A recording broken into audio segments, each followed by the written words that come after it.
본문 말씀을 통해서 믿음과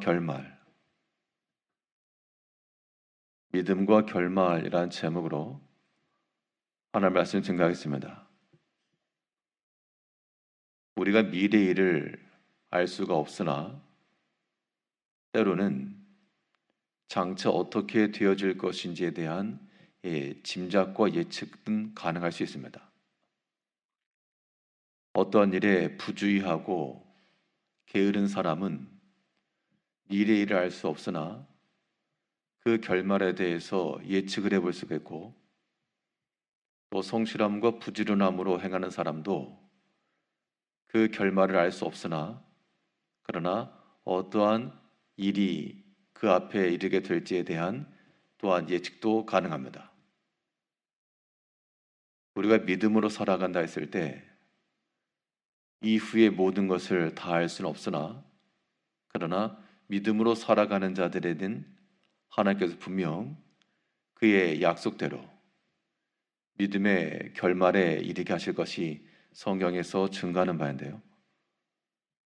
그러면 이 믿음을 행한 그 결말 또는 믿음으로 행하지 않은 결말은 무엇이며 우리가 어떠한 마음과 믿음을 소해야 되겠는가?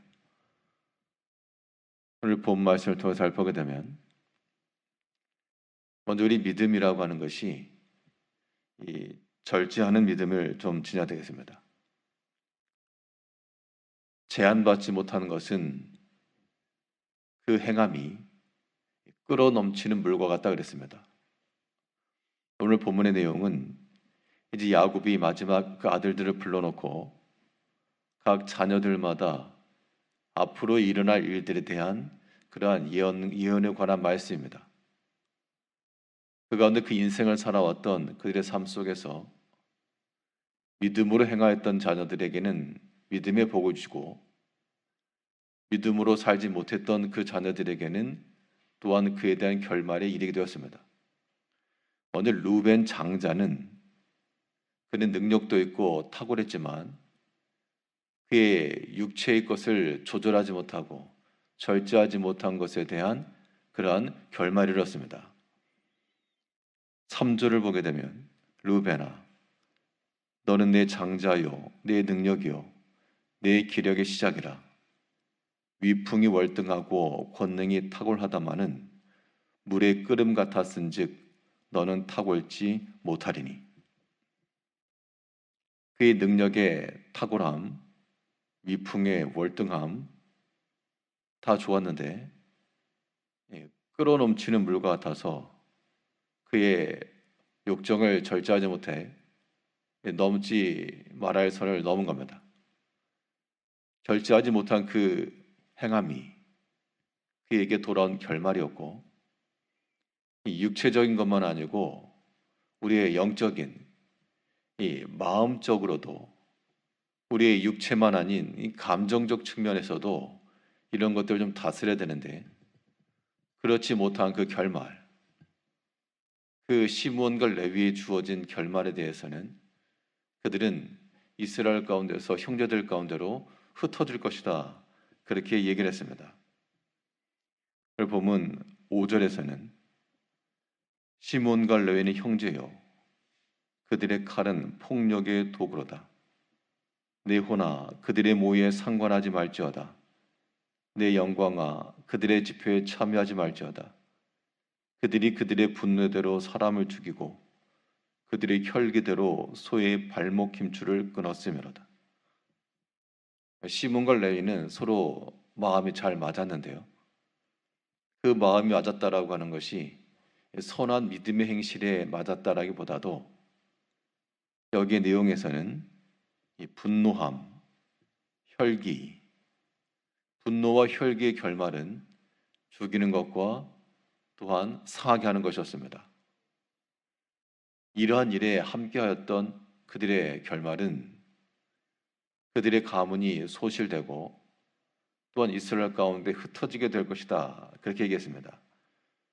7절을 보면 그 노여움이 혹독하니 저주를 받을 것이요 분기가 맹렬하니 저주를 받을 것이라. 내가 그들을 야곱 중에서 나누며 이스라엘 중에서 흩으리로다. 결국 예언대로 시몬 같은 경우는 그 형제 중에서 약한 지파가 되어서 나중에 기업을 받을 때에도 유다 지파 안에서 얻었고, 또 레위는 하나님께서 그를 제사장 지파로 삼으셔서 이스라엘 12지파 가운데 흩트게 하셨습니다. 이 또한 하나님의 손에서 난 것이나, 그러나 절제하지 못한 분기대로 혹은 혈기대로 분노함으로 나갔던 그 형제들에게는 그 기업이 상실되었다는 겁니다. 루벤은 그 육체의 것을 조절하지 못하고, 시몬과 레위는 그 마음의 것을 절제하지 못하여 이러한 결말에 이뤘다라고 하는 것들이 우리에 대한 교훈이 되어서 우리는 육으로나 영으로나 절제할 수 있는 그러한 믿음을 지녀야 되겠습니다. 반면 희생하는 믿음은 영광 이르는 겁니다. 오늘 본문 8절에서 유다에 관한 예언인데, 유다야 너는 네 형제의 찬송이 될지라. 유다가 이렇게 형제 가운데 찬송이 되었던 이유는 무엇일까? 분명 앞선 장에서 유다가 그 형제들을 위해서 대속하는 마음을 가지고 내가 종이 되고 내가 잡히고 내가 결박당할 터이니 나와 내 형제들을 보내달라, 구원하여달라.